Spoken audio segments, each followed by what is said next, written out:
So yan, isang mapagpalang araw ulit mga kachinggo, mga ka-APS. So katatapos lang namin kumain, tanghalian. So uuwi muna kami sa dormitory.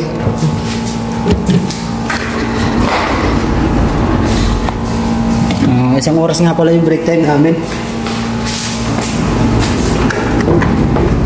Isang oras na pwede kaming magpahinga sa bahay. So maulan. Kakatila lang po ng ulan. Bale, yan lang po pala yung dorm namin. Katapat lang mismo ng company. Ayan ba tapon? Medyo maulan po ngayon dito sa South Korea. Yan po yung aming company. Nasa South Korea, sir? Yan guys, yung malapit lang kami sa kabundukan. Pero ano pa rin, maalinsangan ng ano, Mountain in Korean? Maalinsangan ng paligid. Mountain in Korean. Ano? Sun.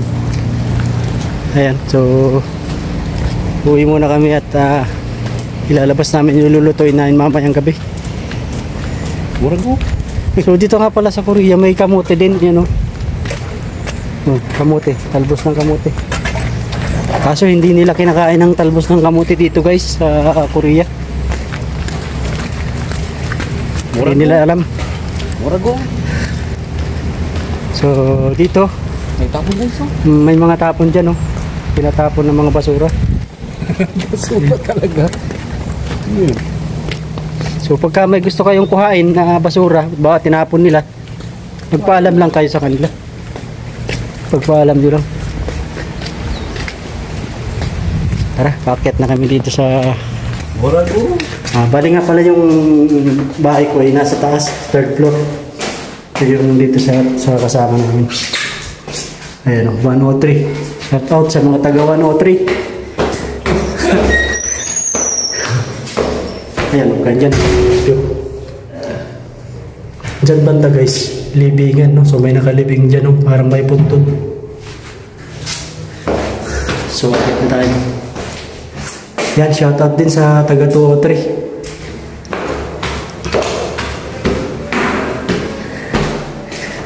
So bali ito yung amin sa room 305.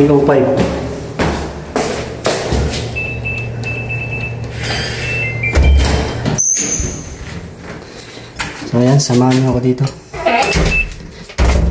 So bali tatlo nga pala kami magkakasama dito. Tatlo kami magkakasama. So ito yung sa isa kong kasama. Ito yung sa isa namin kasama din. Then ito yung CR. Then ito naman yung kwarto ko. Ito yung aming lutuan, no? So may provided din na rep, saka mga saingan, rice cooker. Ayan, so maganda yung aming dormitory. So bari libre nga lang pala to. And then ito naman yung aming labahan. So libre din yung provided din ng company yung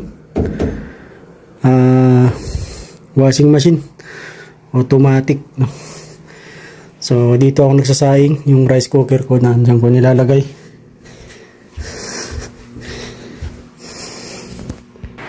Then meron kami ditong vacuum cleaner, no? So napulot lang namin yan. So inayos lang namin yung wire. Yan, no? Then meron din kami dito microwave, provided din ng company yan.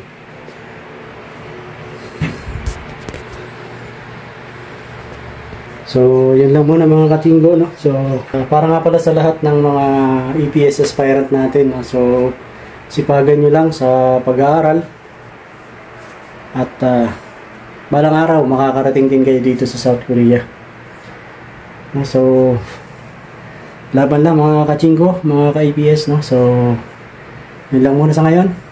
Magandang araw at God bless.